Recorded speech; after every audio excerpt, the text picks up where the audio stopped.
Lideramos el camino de la opinión pública y buscamos que la cultura del debate alcance consensos y soluciones a los problemas de nuestro país.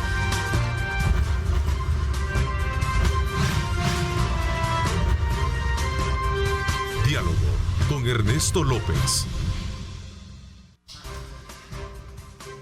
Son las 6 de la mañana con 30 minutos, 6 de la mañana con 30 minutos. Gracias por estar con nosotros y gracias por compartir todas las mañanas nuestra programación, que se sirve desde luego partiendo de nuestra misión de llevarles a ustedes la información más precisa que ocurre en nuestro país y por supuesto el mundo entero. Un saludo muy especial a todos aquellos que se conectan con nosotros desde muy tempranas horas a través de las diferentes plataformas digitales que están disponibles para que usted pueda compartir con sus contactos nuestra señal y conocer lo que está pasando en El Salvador y el mundo. Por supuesto, vamos en esta hora y media de programa también a presentarles importantes temáticas que de alguna manera van a recrear y sobre todo también a darle los insumos pertinentes para que usted pueda construir su propia lectura de temas principales que abordamos esta mañana. Hoy vamos a hablar precisamente de un tema que tiene que ver con el empoderamiento de las mujeres a partir de la formación, a partir de la capacitación y un convenio que recientemente se firmó entre ONU Mujer y precisamente también con una de las instituciones de formación en el país como es INSAFOR. Vamos a hablar también de otros aspectos que tienen que ver con la realidad del país y especialmente, sobre todo, con los derechos de igualdad en la sociedad de las mujeres. Me acompaña esta mañana Ana Elena Badía, representante de ONU Mujeres en El Salvador. Bienvenida, gracias por acompañarnos, doña Elena. Muy buenos días, Ernesto, un gusto estar en su programa esta mañana. Gracias. También saludo al presidente de INSAFOR, al ingeniero Ricardo Montenegro. Gracias por acompañarnos. Un gusto estar nuevamente con usted, Ernesto.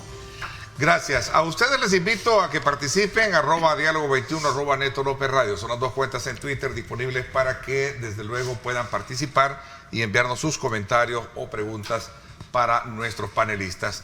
Antes de poder hablar acerca de este convenio importante entre INSAFOR y ONU Mujeres, me gustaría conocer la opinión, Ana Elena, sobre estos últimos casos de agresión o acosos considerados como acosos y que están siendo tipificados judicialmente hoy en día. ¿Cómo se está viendo esto desde la perspectiva que no es precisamente una situación que solo pasa en el país, sino que a nivel del mundo? Ajá. Sí, me imagino que se refiere a algunos casos de acoso, sobre todo en el ámbito político, claro, que se han dado recientemente en el país. Por supuesto, esta elección nos dejó una lectura bastante oscura, sí, al grado de llevar a tribunales a dos personas que exacto, precisamente están siendo procesadas hoy en día, ¿no? Sí, un problema muy preocupante, Ernesto, porque de hecho en el país la Asamblea Legislativa aprobó hace un poco más de un mes una ley especial sobre violencia política contra las mujeres y pues siempre sabemos que una ley no es suficiente para detener un problema social,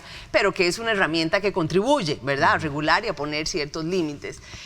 La violencia contra las mujeres en el ámbito político es algo muy extendido, como usted lo decía, en todo el mundo y lamentablemente también se han dado algunos casos en el país y creemos que es importante responder frente a eso y parar, porque la violencia contra las mujeres en el ámbito político tiene la intención de frenar la participación de las mujeres, una participación que ha costado por años y años construir, ¿verdad?, fortalecer, crear condiciones en una sociedad para que las mujeres puedan tener una plena participación en todos los ámbitos de la sociedad.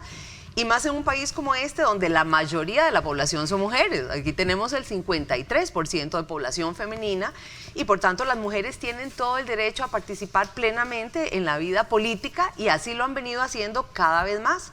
Entonces hay que poner freno a este tipo de situaciones y creemos que, bueno, las autoridades tomaron acción frente a estos hechos, ¿verdad? Han reaccionado y esperamos que eso contribuya a poner freno y a poner clara el derecho de las mujeres a la participación, a una vida libre de violencia, a poder ejercer su participación política libre de acoso y creemos que esto ojalá de verdad contribuya a ir poniendo alto a este tipo de situaciones. Dice en el análisis que recogemos con algunos, digamos, invitados a los programas, es que a lo mejor se actúa un poco tarde, pero hay evidencias claras en el quehacer mediático, digital, donde estas situaciones son de manera recurrentes. Y ese es uno de los puntos que creo que es importante acotarlo, porque creo que si bien es cierto, estos dos casos que están siendo judicializados van a sentar un precedente, pero también es importante ser parejo en todo, ¿no? Pues sí, sí, lo que pasa es que, sin claro, ver colores o sabores, como decimos. Estos casos fueron muy evidentes porque fueron muy mediáticos, como usted lo dice, ¿verdad? Porque se grabaron, se filmaron, entonces todos pudimos ver las situaciones que se habían dado.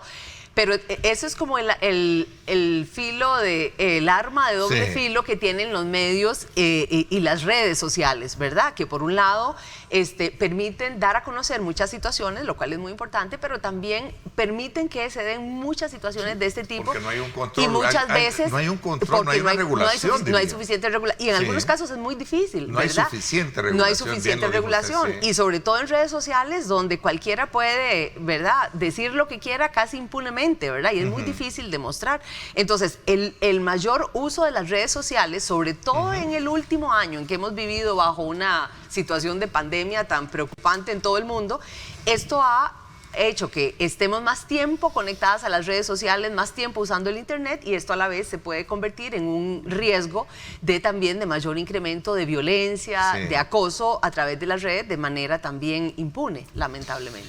Esto tiene que ver mucho con el empoderamiento de mujeres, que creo que es el tema principal del que vamos a hablar ahora y que los ha llevado a ustedes a establecer un convenio que permita precisamente promover el tema de la igualdad de género en el país, ¿cierto?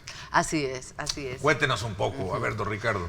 Bueno, para nosotros fue... Y bueno, tal vez un comentario también alrededor de lo que estamos hablando, porque yo creo que es importante de alguna manera conocer las diferentes posturas que hay en torno a una situación que, si bien es cierto, es un arte de poder comunicar a través de las redes sociales, pero también es importante mantener el canon de respeto. Yo siempre lo he sostenido, incluso cuando se versan temas que no están de acuerdo o tocan fibras sensibles de la parte política. Pero igual, veámonos un poco en función de hilvanar ambas cosas. Yo creo que el origen del problema es el tema de la educación. Lamentablemente en nuestro país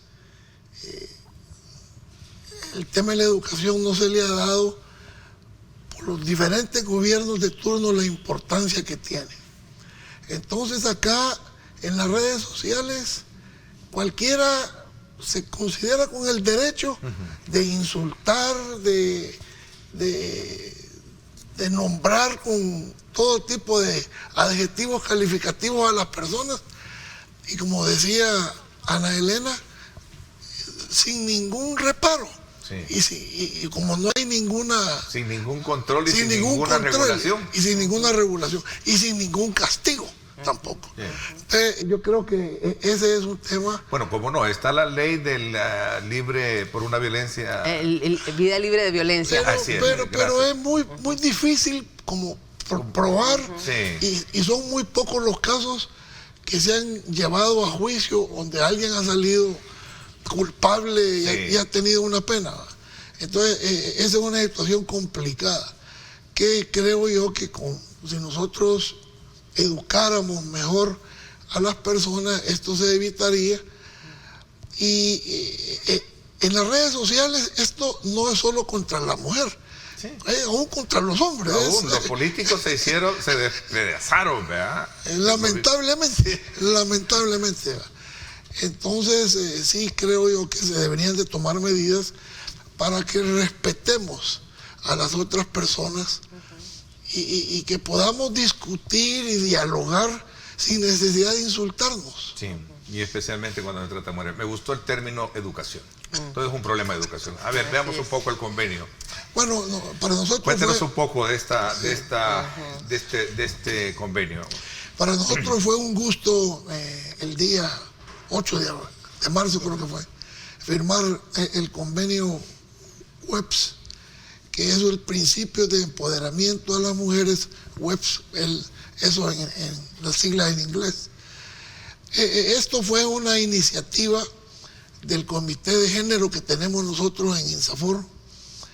Ellos, que es un comité de hombres y mujeres, donde hay gente del consejo directivo y hay gente de la administración y empleados, y ellos supieron de modalidad, la estudiaron y nos promovieron esto, lo llevaron a una reunión de consejo directivo.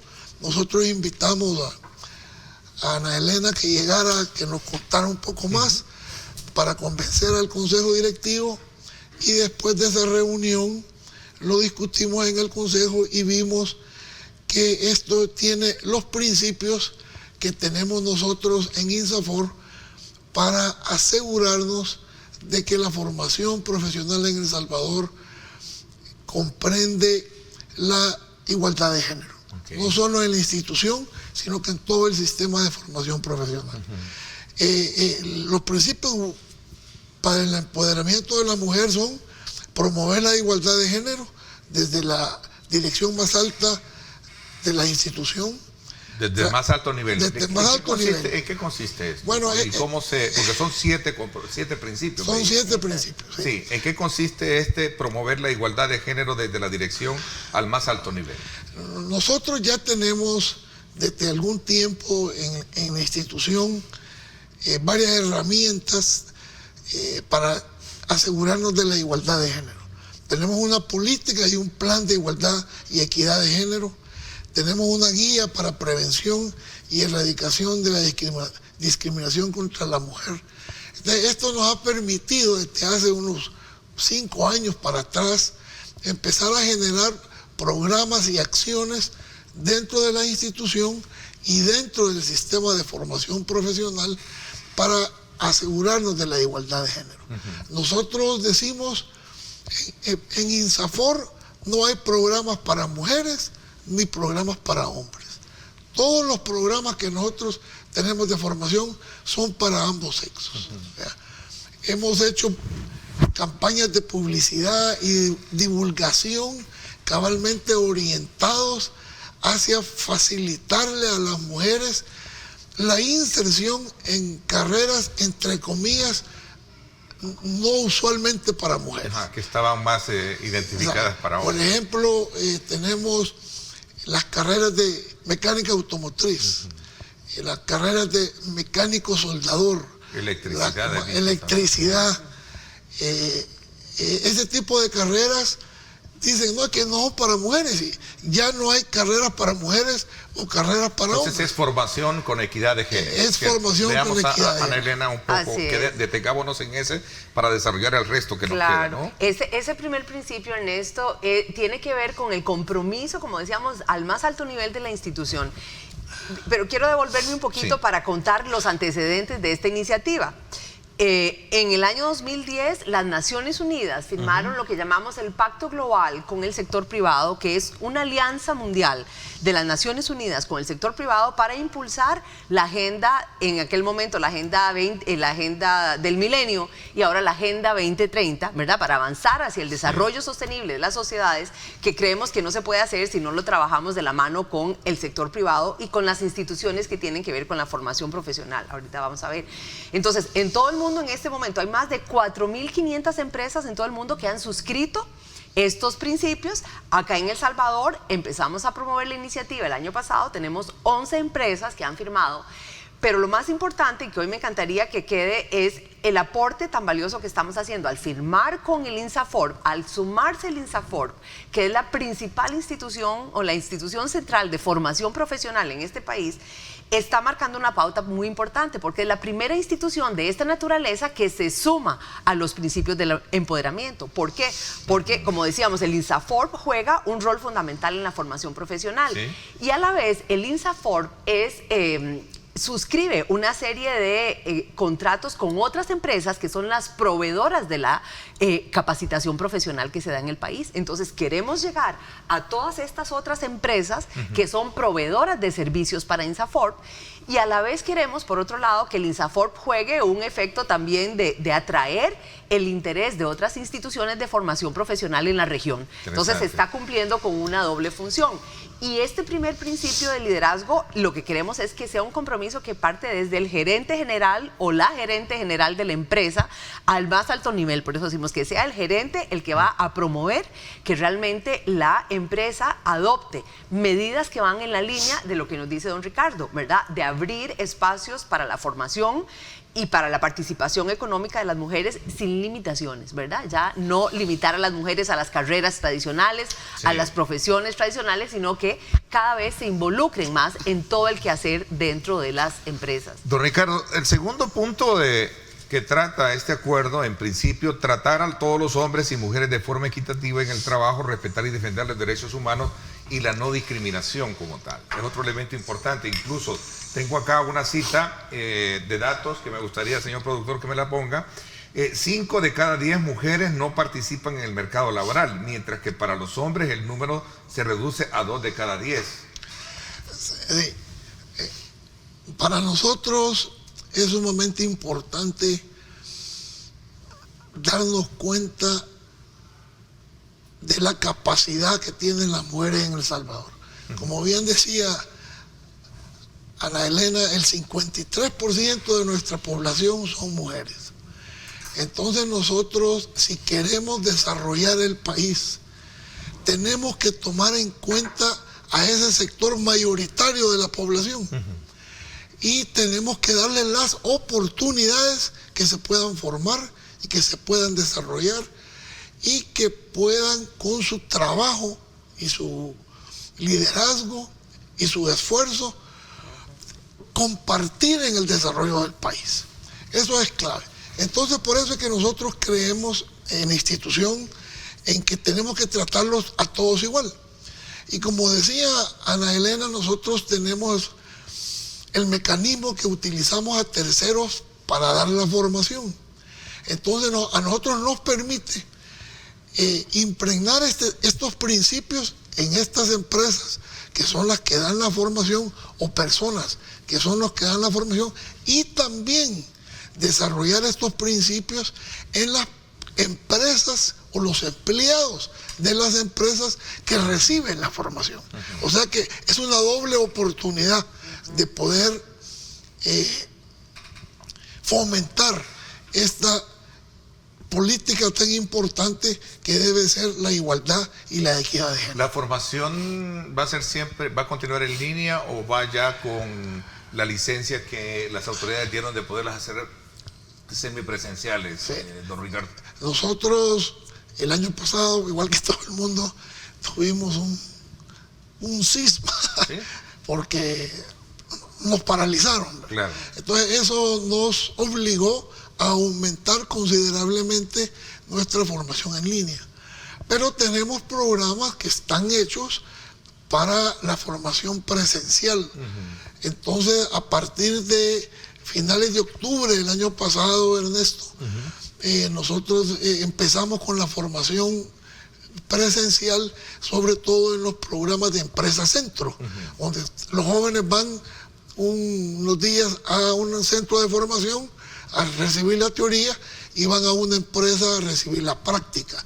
Naturalmente que esto se hizo después de tomar en cuenta todas las medidas de bioseguridad para asegurarnos de la salud tanto de los jóvenes como de los docentes. Entonces, desde ese entonces hemos venido aumentando la formación presencial y cada vez más estamos dando formación presencial. Hay sectores de la población, sobre todo sectores vulnerables, que es muy difícil llegarles con formación en línea. Son gente muy pobre, no tienen los medios para conectarse al internet, no tienen el dinero para estar comprando tiempo en sus teléfonos celulares. Entonces, a estas personas sí es importante continuar la formación presencial, naturalmente tomando todas las medidas de bioseguridad que estas circunstancias ameritan. Ana Elena, estos 7 principios concuerdan precisamente bajo esa línea de objetivos que hablábamos al principio. Y estamos hablando de un empoderamiento. ¿Cómo de alguna manera estos principios de alguna manera van acompañados precisamente con esta nueva visión de país que se construyó a partir de este nuevo escenario político con las elecciones? Es un incidente en la definición de políticas, digamos, públicas, ¿cierto? Pues muy interesante, claro que sí. Yo creo que hay una, digamos, bueno, estamos en un escenario político en que ha habido una especie de consenso en el país sobre una opción política, se le ha dado un respaldo muy importante al presidente, y una de las cosas que el presidente siempre ha dicho, bueno, él está tratando de generar nuevas oportunidades con una nueva visión, ¿verdad? Una visión moderna, joven, sobre la sociedad que queremos construir, y yo creo que una herramienta como esta puede contribuir a esa visión, ¿verdad? ¿Cómo lograr un desarrollo sostenible? Bueno, se ha creado recientemente el Consejo de Desarrollo Sostenible, se ha aprobado la semana pasada la política de inclusión financiera, o sea, ahí está el plan de reactivación, el de desarrollo agropecuario, o sea, hay varios planes, ¿verdad?, que se están impulsando por el actual gobierno, en los cuales yo creo que esta mirada puede contribuir muchísimo, porque justamente tiene que ver con lo que decía don Ricardo. Tenemos una población mayoritaria de mujeres, tenemos mujeres jóvenes que están en edad productiva, ¿verdad? Que son las mujeres que deben incorporarse a ser parte del desarrollo que queremos para este país, del desarrollo sostenible en el país. Tenemos que aprovechar ahora que tenemos esa fuerza, que es un potencial, nosotros le llamamos a eso un bono de género, porque es como esta oportunidad que el país tiene de aprovechar esta mano de obra de mujeres que debe capacitar, que debe preparar. Para eso está ahí el INSAFORP, que tiene los mecanismos para poderlo hacer, y poder colocar a todas estas mujeres en posibilidad de aportar con su potencial, con sus capacidades, con su trabajo, al desarrollo que queremos para El Salvador. Entonces, aquí creemos que, por otro lado, el sector privado tiene que jugar un papel muy importante, ¿verdad? Aquí sabemos que el Estado tiene que avanzar con políticas públicas que ya se están adoptando, pero que también tenemos que involucrar al sector privado, que aglutina una gran cantidad de población, ¿verdad? Y que también tiene que aportar en esta visión de desarrollo. Entonces, por ejemplo, impulsar políticas de no discriminación, como decía don Ricardo, es decir, que ya no haya profesiones o ocupaciones solo unas para mujeres, otras para hombres. O, por ejemplo, todo lo que tiene que ver con las políticas de igualdad salarial. En todo el mundo, esto es muy importante, en todo el mundo y también en El Salvador hay una brecha entre los ingresos que perciben las mujeres y los hombres, ¿verdad? Que ronda el 18% más o menos en este país, que varía de un sector a otro. Pero lo cierto es que, por ejemplo, un compromiso de cerrar esas brechas laborales es muy importante. ¿Por qué? Porque además de que tenemos el 53% de la población femenina, tenemos 1/3 de los hogares en este país son encabezados por mujeres. O sea, mujeres solas que están sacando adelante, ¿verdad? Y que tienen que sostener su familia, ¿verdad? Y por lo tanto tenemos que darle oportunidades a esas mujeres que están sosteniendo esas familias, esos hogares, para que puedan salir adelante, ¿verdad? Esto es parte de ese proceso, de poder brindar herramientas a las mujeres. Ese horizonte lo podemos ver hoy con la conformación de la Asamblea Legislativa y el número de mujeres que entraron. ¿Han hecho alguna, digamos... se han detenido para estudiar un poco esa proyección? Bueno, lamentablemente va a disminuir el número de mujeres diputadas. Entiendo que ha disminuido. Lamentablemente va a disminuir como en 2 o 3, ahorita no recuerdo la cifra exacta, pero vamos a tener 2 o 3 mujeres menos que las que había en el periodo legislativo anterior. Pero bueno, de todos modos nosotros esperamos que todas esas mujeres y muchos hombres también en la nueva Asamblea Legislativa pues se sumen a esta visión de verdad, de querer avanzar en el liderazgo de las mujeres, en su participación económica, porque si no es imposible, no podemos, ¿verdad? Es una condición indispensable para el desarrollo sostenible la plena participación de las mujeres en la economía y en todas las esferas de la sociedad. Ok, don Ricardo. Ese es un elemento importante que poder examinarlo también desde el punto de vista como una institución que representa desde luego un acuerdo importante entre los trabajadores y los patrones, como es el caso de la formación del INSAFOR en materia de formación. Mire, yo creo, Ernesto, que en el caso del gobierno, desde el inicio de su periodo, el presidente Bukele ha dado muestra pues, de querer darle espacios. En su gabinete él empezó con varias ministras, ¿verdad? La jefe de su gabinete es una mujer, ¿verdad? Entonces está dando muestras de querer ayudar a este tema de la igualdad y equidad de género. Y yo creo que en esto también juega un papel importante la primera dama. Ella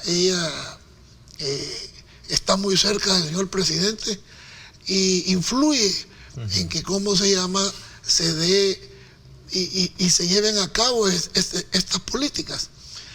Eso es en la parte del gobierno. Ahora venimos en la parte del sector productivo. Acá en el sector productivo es importantísimo, pues, tener que mantener este esfuerzo de darle apertura a las mujeres.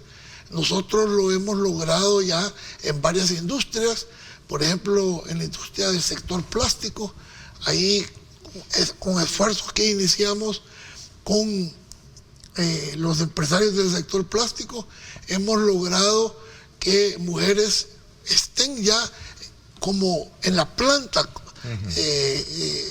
y un número significativo, y eso sigue aumentando, y esto lo queremos replicar en otros sectores, no solo en el sector plástico. Ellos se han dado cuenta de las ventajas de tener a las mujeres de obreras, que les ha facilitado una cantidad de oportunidades para la empresa y para los empleados. Entonces nosotros vemos la firma de estos principios como una excelente oportunidad para mantenernos en el camino de la igualdad y la equidad de género. ¿Cuáles son los alcances que esperan tener de este convenio que han firmado con ONU Mujer?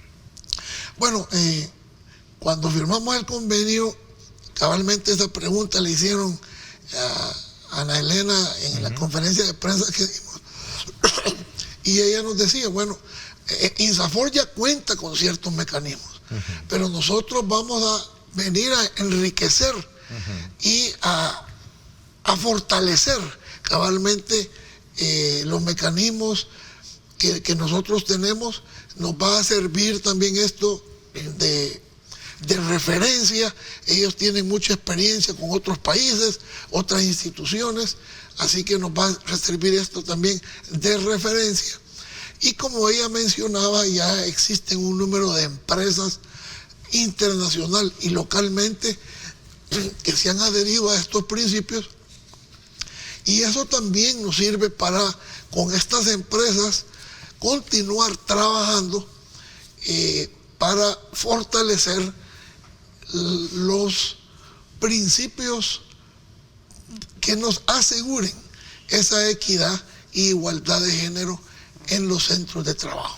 Este tema del empoderamiento, Ana Elena, pasa por comprender que lo que se busca es precisamente capacitar y formar, en este caso, a la mujer para que pueda tener un mejor desempeño en la sociedad, que vaya desde el punto de vista de la formación educativa, de acceso a ella, y por supuesto también a su crecimiento familiar desde el punto de vista del sostén de la economía, que es uno de los grandes factores que ha golpeado hoy a raíz de la pandemia a todos, pero especialmente a mujeres que han estado afrontando ellas de manera directa los hogares, que es una realidad, por cierto, porcentualmente hablando, mayoritaria, no solo en nuestro país, sino que en el mundo. Vamos a hablar de esto, voy a hacer una pausa, me la están pidiendo, y luego regresamos para poder seguir en esta ruta de conocer más de este convenio que promueve la igualdad de género en el país a través de este acuerdo que ha logrado establecer INSAFORP y también ONU Mujeres. Vamos a la pausa, son las 6:58. Gracias por estar con nosotros, gracias a usted por estar enviando sus comentarios y sus preguntas.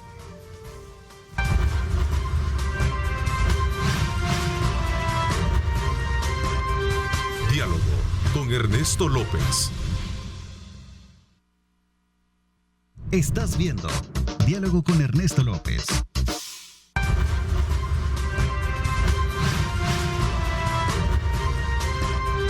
Diálogo con Ernesto López.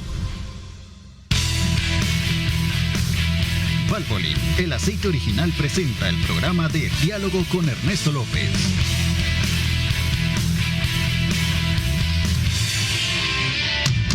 Bueno, ¿qué significa ser originales? Más que hacer algo antes que los demás, es hacer algo que jamás se haya hecho, como Valvoline, el aceite original. Y gracias a Valvoline nos vamos desde luego con estas imágenes del tráfico hasta el sector de carretera Los Chorros, para que usted conozca cómo está el tráfico a esta hora de la mañana. Si usted piensa transitar por ahí, pues considere bien cómo están la circulación vehicular. Gracias a Valvoline, el aceite original. Gracias por estas imágenes. Valvoline, el aceite original, presentó el programa de Diálogo con Ernesto López. Bueno, gracias nuevamente por estar con nosotros. Hablábamos, Ana Elena, que recién se conmemoraba el Día Mundial de la Mujer, y uno de los aspectos que salía a relucir como el emblema con el cual se dio esta conmemoración es el tema del liderazgo también. 1 de cada 5 mujeres perdió su empleo por la crisis de la pandemia. recientemente un informe que se dio a conocer del Banco Mundial, el cual hablaba precisamente sobre el impacto de la pandemia en el mercado laboral. Y el tema de las mujeres, de luego, es un tema que, lo decía anteriormente, frágil, sobre todo cuando sabemos que la mayoría casi de hogares está liderado por una mujer, ¿verdad? Así es. Y en efecto, Ernesto, digamos, la pandemia ha afectado al mundo entero, ha afectado a El Salvador, ha afectado a mujeres y hombres, a todo el mundo. Pero sobre las mujeres ha tenido impactos bastante severos. ¿Por qué? Porque, como lo decía esta cifra que usted tiene, las mujeres están en los sectores de la economía que fueron de los más golpeados durante la pandemia. El sector de servicios, comercio, sí, la pequeña y microempresa, que en este país, en su mayoría, más del 60% de las pequeñas y microempresas son jefeadas por mujeres. Además, el sector informal, que es altamente femenino también. Entonces, este sector fue muy golpeado. Entonces, eso quiere decir que las mujeres hoy están muy afectadas económicamente, y sobre todo esas que usted menciona, que son las jefas de hogar.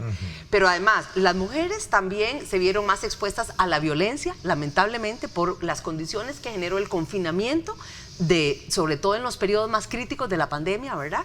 Esta convivencia, ¿verdad?, prolongada en los hogares sin poder salir, incrementó la violencia contra las mujeres en todo el mundo. La Organización Mundial de la Salud estimó en un 40%, y creemos que esa es más o menos la cifra que también se registró en el país, un incremento de un 40% en la violencia contra las mujeres durante todo el periodo de la pandemia.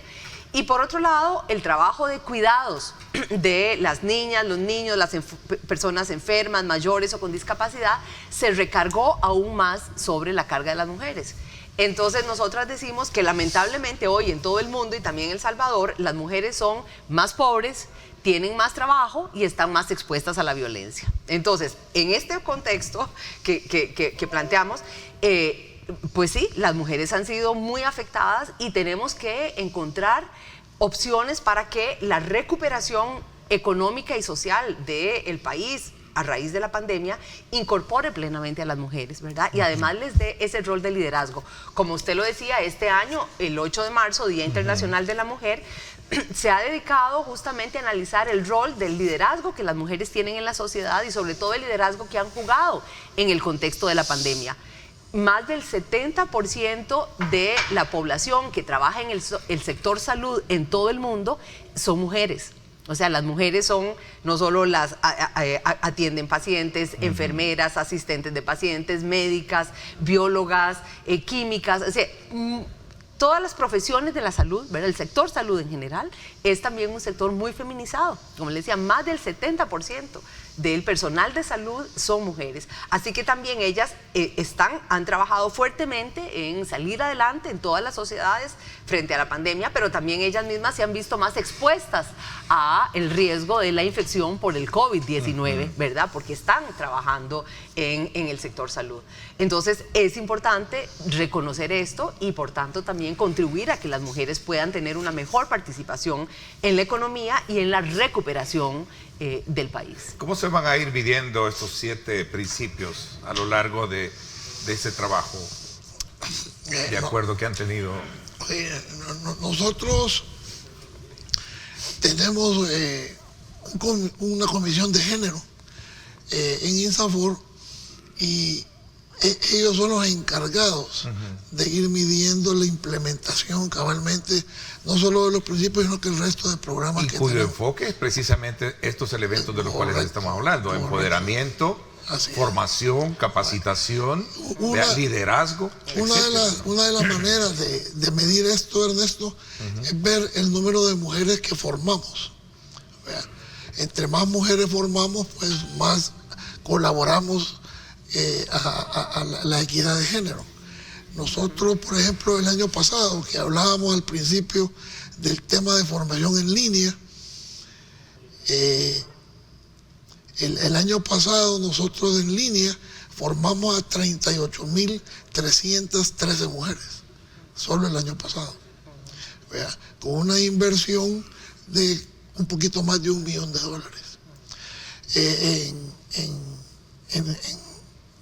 Todos los años nosotros siempre formamos un poco más de mujeres que de hombres, por el mismo tema de que sobre todo hay más mujeres que hombres, y en la población vulnerable ahí la formación de mujeres aumenta considerablemente más. Pero nuestro propósito es continuar trabajando en llegarle cada día más a mujeres y en tratar de que los cursos que demos a las mujeres vayan mejorando principalmente su autoestima. Nosotros hacemos evaluaciones de impacto de nuestros programas y en las evaluaciones lo que más resultados nos da es ver el aumento de la autoestima de la mujer y el aumento de los ingresos de la mujer que lleva hacia su casa. Eso nos indica que las formaciones que estamos dando cabalmente son pertinentes. Ana Elena, en uno de sus comunicados emitidos en este contexto, se dice de que hay conciencia de que aún falta mucho por hacer en esta materia. ¿Qué es lo que hace falta más por hacer? Bueno, sí, todavía, como le decía, cuando hablaba de los impactos que la pandemia ha tenido sobre las mujeres, bueno, en el país se ha avanzado mucho en regulación en materia de violencia, pero todavía hay muchos casos. Bueno, eso es importante decir, en el país, hace algunos años, El Salvador era uno de los países que tenía la tasa de feminicidio más alta de toda la región. Y dichosamente esas cifras vienen disminuyendo. Año a año se va reduciendo el número de feminicidios y El Salvador ha empezado a salir de esa posición que ocupaba en el pasado. Esto es una buena noticia porque sin duda alguna la violencia contra las mujeres es un factor que limita el desarrollo de las mujeres en cualquier ámbito. Le puede impedir, ¿verdad?, hacer su formación profesional o completar un curso de formación profesional, o le puede impedir desempeñarse en su trabajo, ya sea en el sector público o en el privado. Entonces hay que avanzar todavía más en hacer más efectivas la legislación y el marco legal que ya existe en el país en materia de violencia, pero también tenemos que fortalecer, por ejemplo, el tema de cuidados es muy importante. Ese es un tema que todavía está pendiente y que nosotros queremos abordar, lo hemos conversado con el vicepresidente de la República y creemos que es un tema que hay que impulsar más. Mientras las mujeres sean las únicas responsables del cuidado de las niñas y los niños, ¿verdad?, o de las personas enfermas o adultas mayores, esto va a seguir siendo también una limitación para que ellas se puedan incorporar al trabajo productivo, ¿verdad? Entonces necesitamos generar opciones para que ellas puedan contar con apoyo para el cuidado y sobre todo en el periodo de pandemia, ahora que las lecciones han sido virtuales. Los niños están en la casa y las mujeres tienen que lidiar con todo en la casa, ¿verdad? Con los niños, con su propio trabajo, con las personas enfermas, con la abuelita o lo demás. Entonces tenemos que apoyar más el tema del cuidado de las personas. Y además hay un factor importante, que es el tema mental que tenemos. Yo les quiero contar una historia corta. Hay un accidente en que va un joven con su padre. El padre muere y el joven queda enfermo. Entonces lo llevan al hospital. Entonces llaman a un médico experto que atienda al joven. Llega el médico y dice: yo no puedo atender al joven. ¿Y por qué? Porque es mi hijo. Entonces todo el mundo se queda y pues el padre se murió y tiene dos padres. Pero nadie piensa que el médico experto puede ser una mujer. Este es un ejemplo clarito de que cuando nosotros decimos un médico experto o un famoso persona, pensamos no tiene que ser un hombre. No pensamos puede ser una mujer.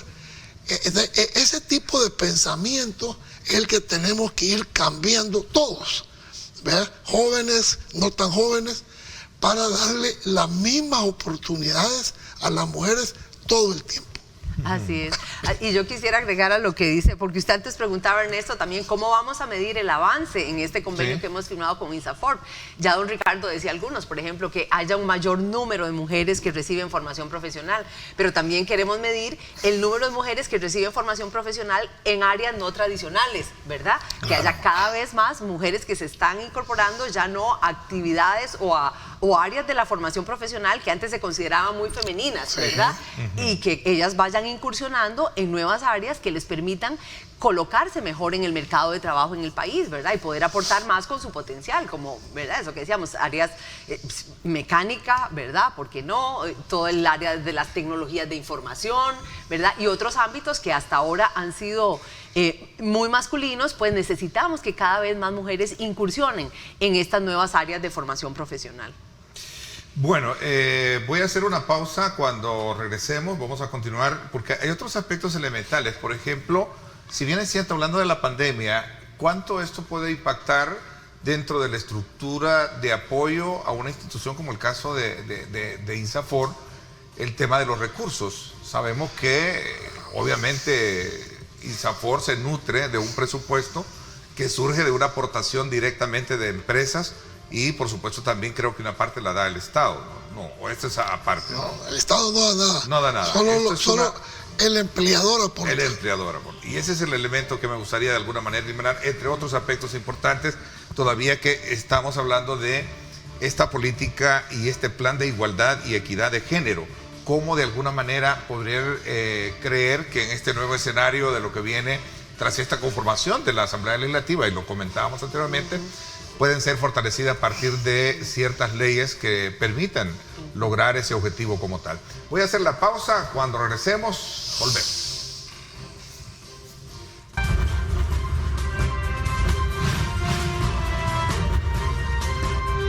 Diálogo con Ernesto López.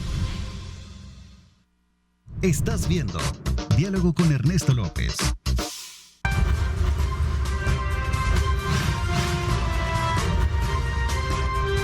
Diálogo con Ernesto López. Valvoline, el aceite original, presenta el programa de Diálogo con Ernesto López.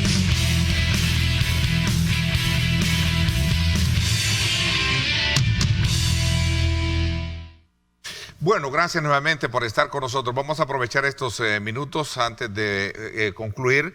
Me gustaría, y es una pregunta que nos están haciendo acá los televidentes, por ejemplo, si la pandemia nos afectó como empresarios y los empresarios aportamos a INSAFORP, ¿cómo y cuál es el impacto que este va teniendo precisamente sobre la estructura financiera o presupuestaria de INSAFORP para seguir formando? Pero antes, vámonos desde luego gracias a Valvoline, el aceite original, para poder decir que hacer algo, ¿qué significa ser original? Es más que hacer algo antes que los demás, es hacer algo que jamás se haya hecho. Ahí está, gracias a Valvoline, el aceite original, desde luego la imagen que viene desde el sector de la avenida Jerusalén, para que usted conozca de primera mano también cómo está el tráfico por esta importante zona. Gracias a Valvoline, el aceite original. Valvoline, el aceite original, presentó el programa de Diálogo con Ernesto López. Bueno, gracias nuevamente. Sí, ahí estaba la pregunta anteriormente, don Ricardo. ¿Cómo está la estructura financiera de INSAFORP de cara al impacto que se ha tenido hoy con el tema de ya para ir concluyendo esta conversación? No, definitivamente, Ernesto, nosotros, igual que la gran mayoría de las empresas del país, instituciones, nos vimos impactados por el tema de nuestra disminución en nuestros ingresos. Nosotros vivimos de los aportes del sector empresarial de la economía, y al verse disminuido el número de personas trabajando, algunas empresas cerraron, otras tuvieron que disminuir su personal o suspender su personal. Eso nos afectó en que nuestros ingresos en el 2020, comparados con los años anteriores, con el año anterior, nos disminuyeron un 15%. fueron más impactantes los meses de junio, julio. Ya después de octubre, noviembre, diciembre empezó a mejorar, pero todavía en el mes de enero, si lo comparamos con enero del 2020, que las cosas estaban normales, no estamos igual. Y aún febrero todavía no hemos logrado llegar a los niveles que teníamos en el 2020. Así que nosotros hemos hecho nuestro presupuesto basados en que nuestros ingresos no van a ser iguales que, por ejemplo, en el año 2019, sino que van a ser menores. Esto definitivamente nos afecta porque no nos permite hacer un montón de actividades que nosotros teníamos planificadas, pero tenemos una reserva en INSAFOR y podemos hacer uso de esta reserva. Por ejemplo, este año nosotros tenemos un programa que queremos llevar a cabo, que es una inversión de $2 millones, compra de un equipo para nuevas tecnologías, autotrónica, automatización, robótica. Queremos comprar varios simuladores que son muy útiles para la formación profesional. Entonces vamos a hacer esta inversión y eso no lo vamos a sacar de las reservas que tenemos. De las reservas técnicas. Interesante. A ver, ya para finalizar también, Ana Elena, conocimos recientemente una delegación presidida por usted reunirse con esta comisión que está haciendo un análisis de estudio y propuestas que van a hacer en este nuevo escenario, y por eso hilvanaba un poco el tema de que cuál es el horizonte que ustedes perciben con este nuevo resultado electoral que hemos tenido y que busca de alguna manera crear una nueva constitución. Cuéntenos un poco, así brevemente, porque ya se nos fue el tiempo. Sí, muy rápidamente. En efecto, hace algún tiempo tuvimos una reunión con el vicepresidente porque como Naciones Unidas queríamos conocer de primera mano cuál es su visión justamente sobre el proceso de reforma constitucional que el vicepresidente ha impulsado. Y tuvimos, y ante en esta reunión el vicepresidente nos solicitó apoyo de las Naciones Unidas en diferentes áreas de expertise de las Naciones Unidas para apoyar la reforma constitucional. Entonces tuvimos la semana pasada una primera reunión en donde nos enfocamos sobre todo en cómo podemos aportar para fortalecer la mirada de derechos humanos en en el proyecto de reforma constitucional que el vicepresidente está impulsando. Entonces, el vicepresidente tiene la visión de hacer una constitución moderna, ¿verdad?, que responda a los nuevos tiempos, a los nuevos desafíos que la sociedad enfrenta, incluido la pandemia. Aunque la constitución es una mirada de largo plazo, va mucho más allá de esto, pero sí queremos también contribuir en ese sentido. Entonces, como les digo, tuvimos una primera sesión más enfocada en la mirada de derechos humanos en general, derechos de las mujeres en particular. También nos ha pedido el vicepresidente apoyar en otras áreas de derechos, por ejemplo, en el ámbito ambiental, en lo económico y en lo social. Entonces, vamos a estar acompañando técnicamente el trabajo de esta comisión para, desde la experiencia de las diversas agencias, fondos y programas de las Naciones Unidas, podamos contribuir técnicamente a las reflexiones, a los análisis que está llevando a cabo esta comisión. Así brevemente, esta agenda mundial y que promueve mucho Naciones Unidas a partir de los derechos de la mujer en temas polémicos como el aborto, el tema de matrimonio, ¿fueron tratados en eso? Mire, estamos hablando sobre todo, bueno, se abordó el tema, digamos, del derecho a la vida de todas las personas, ¿verdad? Hay una preocupación muy seria por el tema del derecho a la vida. Hay temas que no tienen que ver con la Constitución, eso quedó muy claro en la reunión que tuvimos, porque hay temas, por ejemplo, el tema del aborto, ese es un tema de la legislación, no tiene que ver con la Constitución. En la Constitución lo que se tiene es que garantizar el derecho a la vida de todas las personas, ¿verdad? Entonces, ese es el debate que se plantea para la Constitución. Entonces, de ese tema se estuvo conversando, pero como le digo, temas como el matrimonio entre personas de un mismo sexo, no, eso no se abordó, y el tema del aborto tampoco, ese es un tema, como les decía, para el debate legislativo, y así nos lo hizo ver el vicepresidente, que ese es un debate legislativo, no constitucional. Les agradezco que me hayan acompañado en esta primera parte del programa. Gracias por darnos a conocer bien este convenio sobre liderazgo, este convenio sobre el tema de formación y empoderamiento de las mujeres que lleva ISAFOR con ONU Mujeres. Gracias, don Ricardo. Un gusto para mí estar acá nuevamente con usted, Ernesto, y poder compartir con los televidentes lo que estamos haciendo en ISAFOR. Ok, gracias, Ana Elena, también por su disponibilidad de asistir al programa. Con mucho gusto, Ernesto. Muchas gracias a usted. Encantada. Les agradezco. Cuando regresemos, estará con nosotros, desde luego, Cristian Flores, comisionado presidencial de Proyectos Estratégicos, hablándonos también de importantes tareas que hay hoy tras este nuevo escenario que se escribe políticamente, electoralmente en nuestro país. Vamos a la pausa y regresamos con él.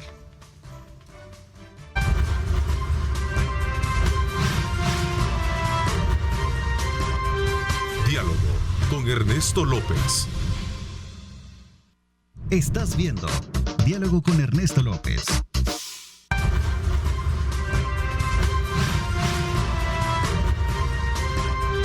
Diálogo con Ernesto López. Coaspae DRL, tu familia financiera, te brinda un crédito ágil y oportuno para capital de trabajo, consolidación de deuda o maquinaria. Coaspae DRL, tu familia financiera. Bueno, gracias a Coaspae DRL, desde luego queremos decirle que tu casa es una necesidad de familia, así es que desde ya le invitamos a usted a que adquiera su crédito, busque más información en la web coaspaerl.com, ahí usted puede tener información precisamente para obtener el financiamiento para su casa. Visítenos también en cualquiera de las 5 agencias o le voy a dar a conocer a usted el WhatsApp 6062-3064 de Coaspae DRL, tu familia financiera. Coaspae DRL, tu familia financiera, te brinda un crédito ágil y oportuno para capital de trabajo, consolidación de deuda o maquinaria. Coaspae DRL, tu familia financiera. Bueno, gracias nuevamente por estar con nosotros. Saludo muy cordialmente a Cristian Flores, comisionado presidencial de Proyectos Estratégicos. Bienvenido, comisionado. Gracias por acompañarnos. Muchas gracias, Ernesto, por esta oportunidad de dirigirnos al pueblo salvadoreño. Gracias por estar a la expectativa de las noticias constantes que se están dando sobre los proyectos del país y por estar viéndonos en esta mañana. Vamos a hablar de un antes y un después con relación al tema del 28 de febrero. ¿Por qué razón? Porque uno de los grandes, digamos, cuestionamientos que hacía desde la perspectiva oficial era que en la Asamblea Legislativa había demasiado bloqueo para las proyecciones y de proyectos estratégicos para el país. ¿Cómo, a partir de este resultado, cómo se perfila ahora este horizonte?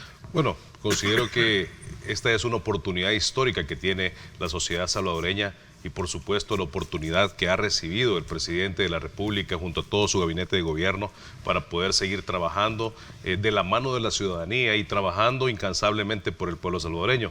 Esto ha sido también el resultado de un excelente trabajo a pesar de la adversidad, a pesar de los problemas que llegaron un año después o 6 meses después de prácticamente de la toma de posesión del presidente Nayib Bukele con el impacto de la pandemia a nivel mundial. Eso vio el pueblo salvadoreño las prioridades de este gobierno. Primero, enfocarse en la seguridad, resolver los problemas importantes del país, tomar las riendas del país con toda transparencia, haciendo a un lado la corrupción y al mismo tiempo enfrentando cada proceso de bloqueo en contra del gobierno que plantearon los diputados, a pesar de la pandemia. Al mismo tiempo, este resultado del 28 de febrero creo que fue un mensaje claro de respaldo al presidente, pero al mismo tiempo de rechazo a una oposición destructiva, una oposición crítica que quedó minimizada, prácticamente una oposición pírrica, que el pueblo salvadoreño así dejó este escenario y nos está dejando un gran respaldo, lo cual obliga a la nueva Asamblea Legislativa a trabajar 24/7 de la mano y para el pueblo salvadoreño. Bueno, de hecho, los proyectos estratégicos de los cuales hablábamos, el Plan Pacífico, tren, aeropuerto y red de puertos es digamos, ahora más que nunca un horizonte más real que podemos verlo. Claro que sí, definitivamente, esta es una oportunidad clara. Con toda esta nueva, digamos, correlación de fuerzas, definitivamente, pues, obviamente, definitivamente. Por, estamos hablando, oficial, ¿no? Por supuesto, porque estamos hablando de proyectos que no van a tener ningún tipo de bloqueos, con mayoría calificada, lo cual potencia la democracia de este pueblo. Hay algo muy claro, muchos cuestionan o se preocupan por el escenario, cómo quedó la distribución de la Asamblea Legislativa. Sin embargo, ahora se ha visto la esencia de la democracia, que representa el poder del pueblo, que dio un respaldo total a estos proyectos, al presidente de la República. Entonces, hoy tenemos una oportunidad, sabemos que tenemos fuentes de financiamiento importantes que ahora son una oportunidad bastante positiva para los inversionistas, lo cual en un mediano y largo plazo nos permitirá amortizar la deuda, bajar obviamente el tema de la deuda y generar ingresos, generar riqueza para nuestra gente, combatir la pobreza y traer estos grandes proyectos de desarrollo. O sea, estamos hablando de que el oriente del país va a ser desarrollado, que todo el occidente del país va a ser potenciado, el agro va a ser potenciado, tenemos un plan maestro de rescate agrícola o agropecuario. Tendremos la oportunidad de hacer realidad a socios públicos privados, que hemos visto que hay ya muchísimas empresas interesadas que se pueden dar aproximadamente 15 a socios públicos privados, y aquellos 800 millones de dólares que tuvieron secuestrados para la misma ciudadanía, los diputados salientes, ahora nos permiten usarlos y comenzar de nuevo y hacer una nueva historia junto a la ciudadanía. Bueno, voy a aprovechar entonces a hacer desde luego una valoración sobre estos nuevos proyectos que tú hablas. Empleatec, ¿cuál es el objetivo que busca? ¿Cuáles son las características? Y de otros que todavía están en esa agenda. Cuéntanos un poquito sobre esto. Nosotros valoramos el esfuerzo que han hecho diferentes instituciones, también diferentes privados que han trabajado constantemente en la capacitación e información profesional de la ciudadanía. Pero nosotros vemos las grandes oportunidades que hay. Cuando vemos cada reto, cuando vemos la brecha que existe entre las empresas y los empleables, y hemos visto los índices de desempleo que ha tenido históricamente el país, vemos esto con toda preocupación, pero al mismo tiempo con mucha responsabilidad, lo cual como Presidencia de la República y en este caso como Gabinete de Gobierno se han articulado diferentes instituciones para poner todos los esfuerzos para que esta brecha se pueda cerrar. A lo que nos referimos es brindarle oportunidad de preparación y capacitación constante y adecuada a cada empleable. Tenemos una base de datos en la cual hemos identificado las aptitudes de cada ciudadano que nunca ha tenido un empleo, formarlo para enfrentar una entrevista de trabajo, y ayudarle también a perfilar su hoja de vida, pero no solamente eso, darle una oportunidad de formación para que pueda complementar esas habilidades blandas, para que pueda fortalecer sus habilidades fundacionales y aprovechar la fuerza y las inversiones digitales que está haciendo este gobierno para que tengamos mejor conectividad, lo cual nos permite como Empleatec crear una plataforma para buscar ese talento, para formar a todo ciudadano, ya sea un ciudadano que no tuvo la oportunidad de tener estudios superiores o personas con estudios superiores que nunca han tenido la oportunidad o la experiencia de empleo, lo cual nosotros hacemos como un ejemplo. Si tú tienes a un call center que te dice necesito 500 personas de habla bilingüe, pero de esas 500 personas encontrás el 80% a nivel de inglés de estas personas, lo cual hace que muchas empresas obviamente los descartan. A través de Empleatec lo que hacemos es llevarlos al 100% en 3 meses para que ellos puedan aplicar a ese empleo. Tenemos una excelente relación con diferentes empresas, con diferentes gremiales, y nos han dicho tenemos proyectos de inversión porque hay confianza en este gobierno, pero al mismo tiempo esto da la oportunidad a nuevos empleos y recuperar los empleos perdidos durante la pandemia. Entonces lo que nosotros estamos viendo a través de Empleatec es una formación de calidad, no solamente para tener resultados de manera cortoplacista, sino que también a largo plazo. Llenamos las necesidades de las empresas, fortalecemos el recurso y el talento humano de nuestra gente y también los abrimos a nuevas oportunidades de empleo, no solamente locales, sino que también hacia afuera. Bueno, y recordemos que el tema de la tecnología hoy está a la mano de todo, de cualquiera, ¿no? Bueno, pues, y para la formación, de hecho, era un tema que estábamos abordando anteriormente a la llegada de tu persona. Sí, por supuesto. Saludé a los amigos de INSAFORP, que también será un aliado muy importante para nosotros, así como lo es el Ministerio de Trabajo, así como es la Secretaría de Innovación de este gobierno. Ok, entonces Empleatec va a trabajar en una línea de formación. Es una línea de formación especializada a nivel técnico. Para colocarlos en empresas que requieran precisamente de esta mano de obra calificada y tecnificada y, por decirlo, inmediatamente basada en ese principio de la inmediatez en su formación. Exactamente. O sea, que no haya tenido oportunidades para ir más allá. Muchas personas, así podemos definirlo de esa manera, y muchas personas no han tenido la oportunidad de tener un primer empleo. Entonces, aquello de tener una experiencia laboral ya no será un requisito. ¿Por qué? Porque a través de Empleatec, de la mano del Ministerio de Educación, también vamos a certificar a estas personas para que puedan tener no un diplomado, sino que una formación en 3 meses listos para ser empleados o por estas empresas, o una formación más especializada hasta de 8 meses. O sea, será un trabajo constante, articulado con diferentes instituciones y con tecnología, y al mismo tiempo de la mano de grandes corporaciones que manejan software y también conocen la parte digital, y les agradecemos esa confianza a Google, a Oracle, a SAP y también a Microsoft, que nos ha dicho: estamos con ustedes, están nuestras plataformas a disposición para poder empezar en los próximos días. Bueno, y tú hablabas del Ministerio de Educación, y a propósito, la Comisión de Educación de la Asamblea Legislativa recibió del Ministerio de Educación una solicitud para incorporar en la currícula nacional la materia de informática desde primaria de forma obligatoria.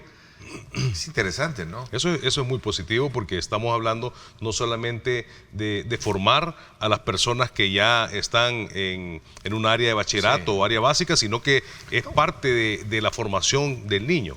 Incluso en la implementación del proyecto Mi Nueva Escuela va incluido también, y el Ministerio de Educación está haciendo, la ministra, una excelente labor con su equipo de trabajo, también con el equipo de formación de estudios superiores, para poder tener estos complementos en todos los sectores. Si un niño desde un inicio se forma utilizando estas tecnologías para poder crecer, para poder desarrollar sus habilidades, estamos formando jóvenes, hombres y mujeres de futuro, que van a tener más oportunidades de trabajo y tener mejores profesionales, que es lo que han habido carencias por años, una deuda histórica con el sistema educativo del país, ni siquiera sin mencionar el déficit y una infraestructura que estaba de manera deplorable, totalmente abandonada. Hace una semana estuvimos en un centro escolar donde totalmente inundados, totalmente abandonados, que este gobierno ha empezado a intervenir y está trabajando de la mano de diferentes instituciones para poderlos restaurar. Mira, y este otro proyecto en agenda, impulsado por tu persona, que tiene que ver con el programa 262. Cuéntanos un poquito en qué consiste este programa. Este proyecto nace en la visión del presidente en el Plan Cucatlán, en la cual prioriza poder invertir en infraestructura, en servicios de primera necesidad, servicios básicos, en servicios de electricidad, servicios de conectividad vial, conectividad digital en todo el país.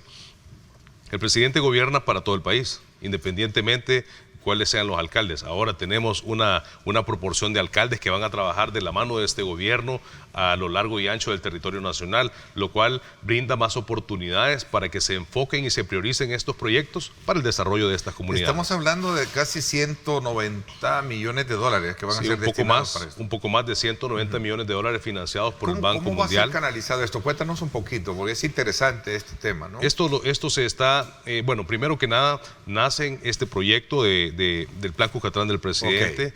Posteriormente se evalúa una comisión de esta oficina de proyectos estratégicos junto con la comisión de gabinete de gobierno para evaluar el cómo, el qué y al mismo tiempo el cuándo se van a ejecutar estos proyectos. Y se hace un análisis a nivel nacional de las necesidades que tienen todos los municipios. Porque, reitero, el presidente gobierna para todos los salvadoreños.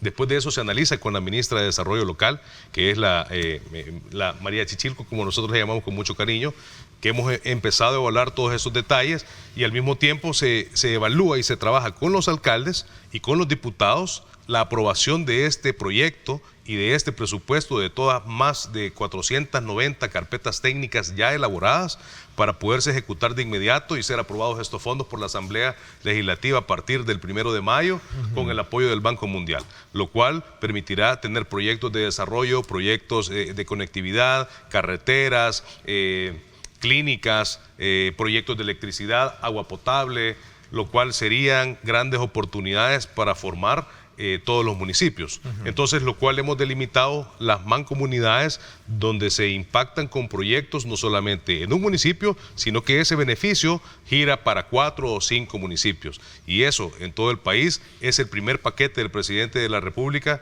para poder fortalecer y transformar nuestros municipios y prepararnos para una segunda etapa donde hay proyectos de gran impacto y de gran envergadura para toda la población.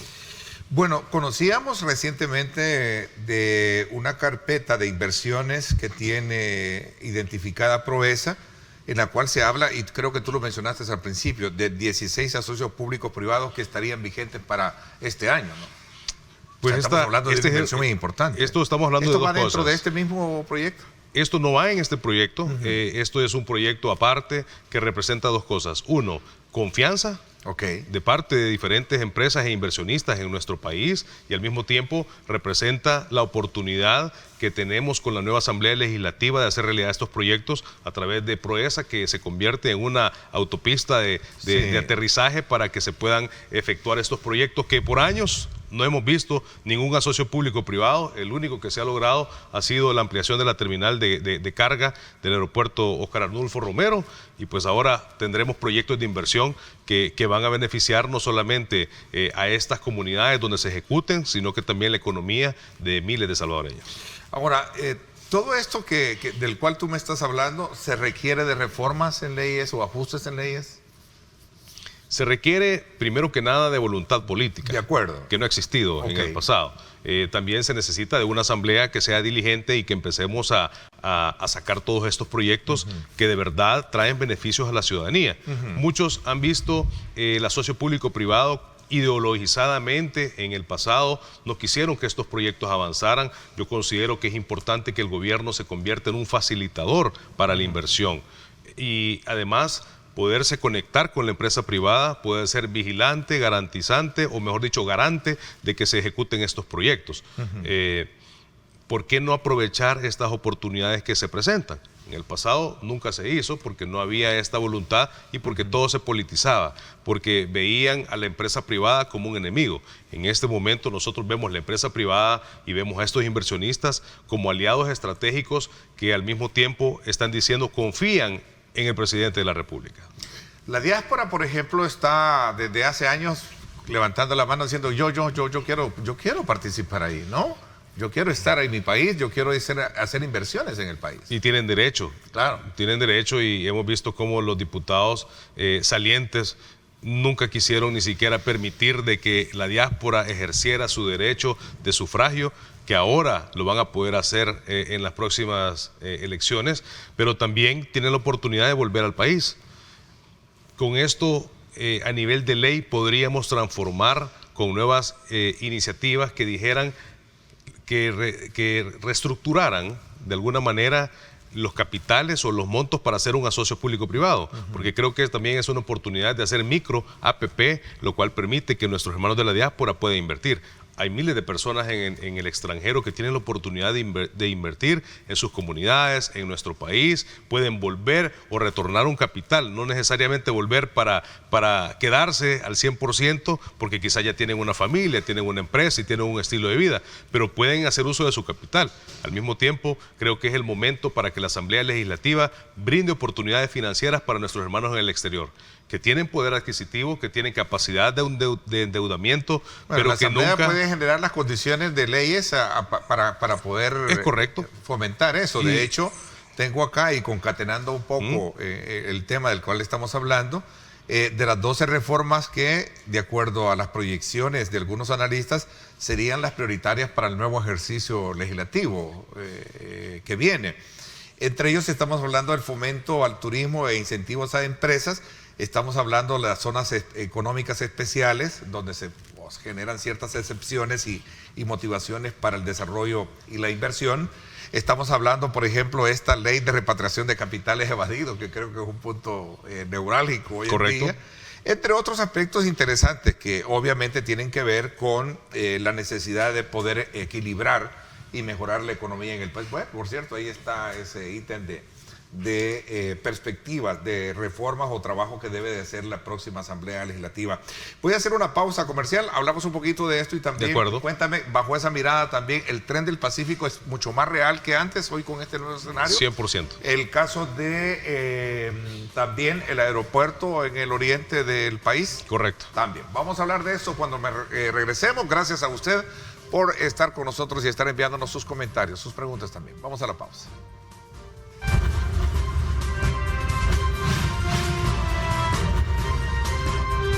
Diálogo con Ernesto López. Estás viendo Diálogo con Ernesto López.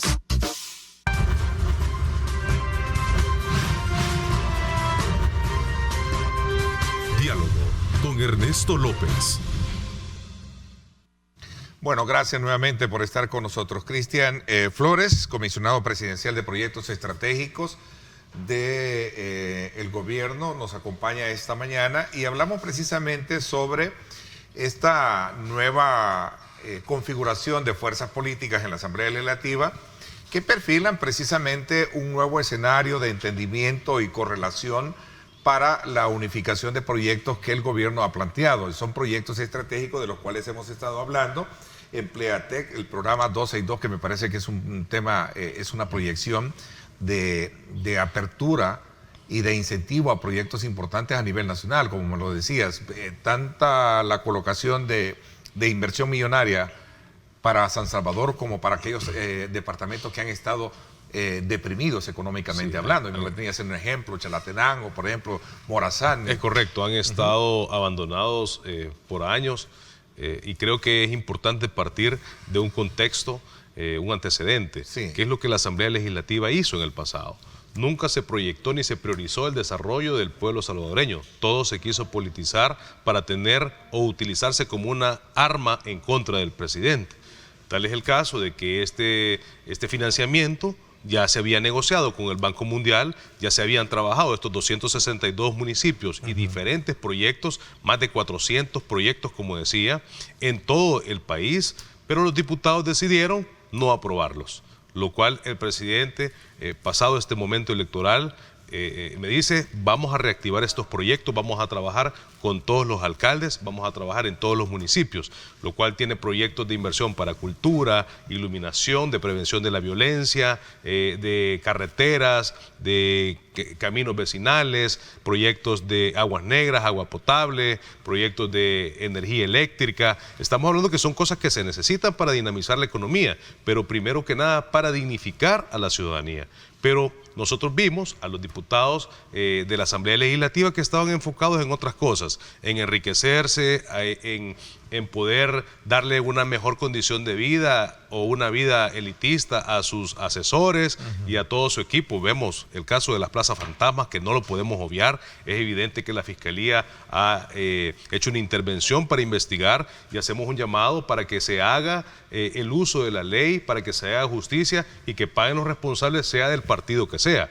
Y eso también, como decía el presidente el fin de semana, sirve como un referente para los nuevos diputados, esta nueva configuración, para que trabajen honesta y honradamente para el pueblo salvadoreño, que hagamos a un lado el triunfalismo y que empecemos a trabajar por la ciudadanía, que este gobierno está abierto a las nuevas inversiones, está abierto a trabajar con sindicatos, a trabajar con la empresa privada, a trabajar con multilaterales y con diferentes gremiales. Obviamente con una oposición que ha sido totalmente destructiva, que hoy fue reducida a casi nada, pues no estamos necesariamente interesados en negociar con ellos ni con sus instituciones satélites. Tu comentario me trae al recuerdo parte del contenido de lo que dijo el presidente en la reciente última Cadena Nacional. Cadena Nacional, ¿no? Donde hablaba precisamente de que se espera llegar a la Asamblea Legislativa a hacer algo diferente a lo que venían haciendo.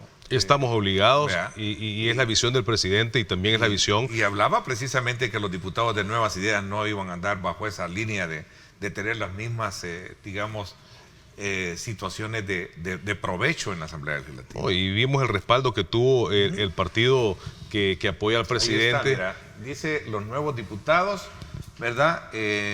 No pueden ser, dice, como los anteriores, ¿verdad? No pueden, ¿qué más dice?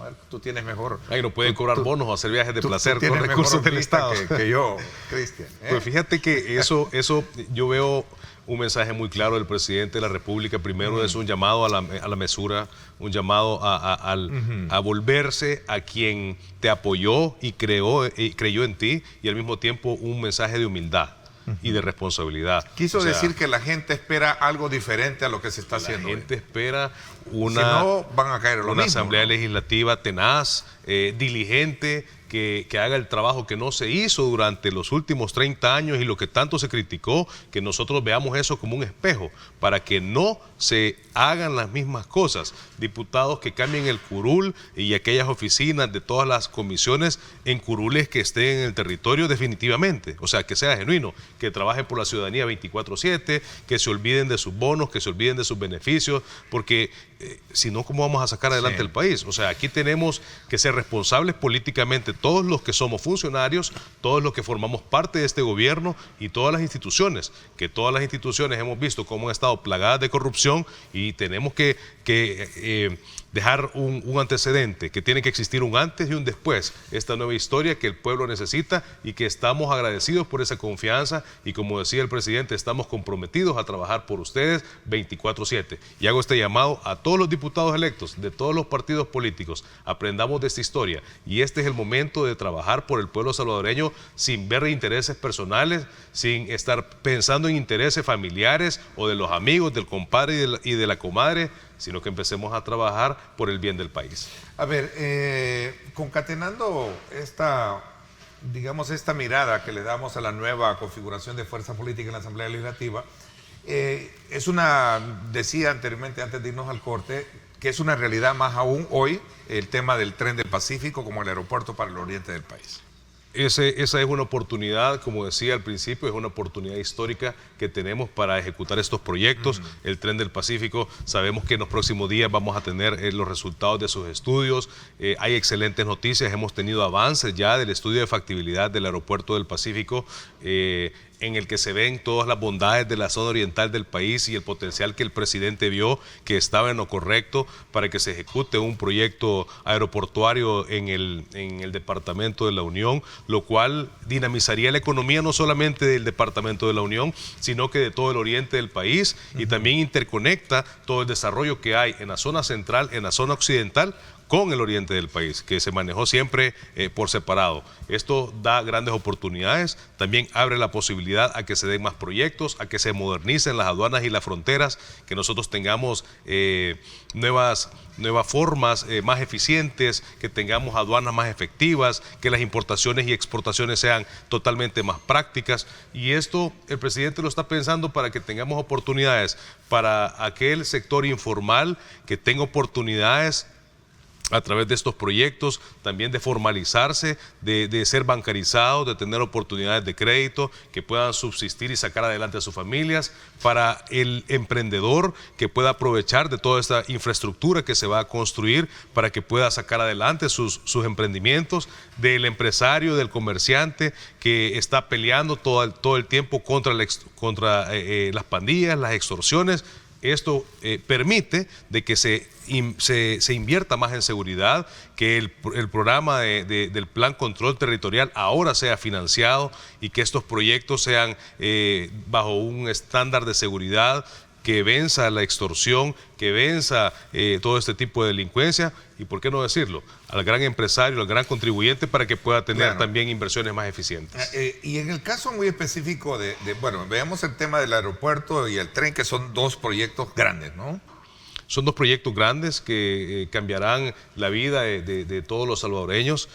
Creemos que habrán oportunidades de empleo para todos. Eso es importante, porque no solamente en este sentido la empresa privada genera empleos, sino que a nivel de infraestructura también el gobierno está invirtiendo para que se puedan generar estos empleos. Vemos también el proyecto de Surf City. Tú sabes las oportunidades de turismo que tenemos en toda la franja Pacífico, la intervención que se está haciendo en el malecón del Puerto de la Libertad, en el parque Denninger, que estamos hablando que son entre ambos proyectos $6 millones. El tren del Pacífico, que nos va a permitir tener mayor eficiencia en la parte logística. Tenemos, inversiones en energía. El 90% de la energía que se está produciendo es totalmente renovable, inversiones de la GEO, inversiones de la CEL, y todo tipo de inversiones que es el momento. El país creo que pasa por su mejor momento, preparándonos para dar un salto de calidad y ponernos en el mapa del mundo. Bueno, a manera de poder concluir, decías que uno de los aspectos fundamentales es abrir las oportunidades para la diáspora, ¿no? Y creo que uno de los principales retos que tiene la Asamblea es el poder darles a ellos el derecho del voto y el derecho de participación con candidatura, ¿no? Que es un tema de cuentas de años de historia que ha sido la factura pendiente que ha tenido la Asamblea Legislativa. Por supuesto, eso ha sido una deuda que ha tenido históricamente la Asamblea Legislativa y todos los gobiernos del pasado. Estamos abriendo las puertas a nuestros hermanos de la diáspora para que puedan invertir, para que puedan tener acceso a fuentes de financiamiento y construir juntos el país que tanto anhelamos, este país que anhelamos en los últimos 40 años. En lo personal tengo 36 años y desde que nací pues siempre uno el amor por la patria y quiere ver lo mejor. Ya me hiciste sentir mal ahí 36 años a la mía cuando la comparo. Bueno, pero creo que todo vamos ahí sumándole año por año. Entonces creo que esta es una oportunidad, Ernesto. Creo que es el momento de dejar un mensaje positivo a la ciudadanía. Queremos decirle que estamos trabajando incansablemente.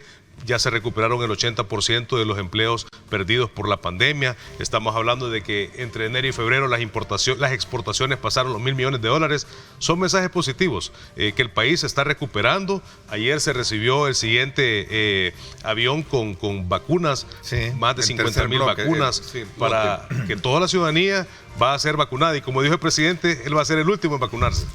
Así es. Bueno, Cristian, el tiempo se me fue. Te agradezco muchísimo que nos hayas acompañado esta mañana y nos hayas dado una lectura, una visión de cómo ahora se está perfilando estos proyectos estratégicos que han estado en la carpeta de la oficina que tú presides, de la Comisaría de Asuntos Estratégicos, y con este nuevo resultado electoral, que sin duda alguna, como tú dices, será mucho más, digamos, expedito el poder tener todas las herramientas pertinentes para poder estimular ese tipo de inversiones y desarrollo para el país. Por supuesto, queremos agradecer a la ciudadanía esa confianza, ese voto de confianza para el presidente y para sus proyectos, y queremos comprometernos con ustedes a decirles que vamos a hacer cambios trascendentales en nuestro país, que vamos a recuperarnos de esta pandemia, vamos a recuperar nuestra economía y vamos a hacer realidad estos proyectos estratégicos del presidente de la República para todos los ciudadanos. Así que muchas gracias por confiar en nosotros y por este espacio. Gracias, y vamos a estar muy atentos a esos nuevos proyectos, Empleatec, Programa 262 y el resto que hemos conversado esta mañana. Por mi parte, esto es todo por hoy. Pásenla bien y como siempre recuerden lo más importante, amar a Dios sobre todas las cosas. Lideramos el camino de la opinión pública y buscamos que la cultura del debate alcance consensos y soluciones a los problemas de nuestro país.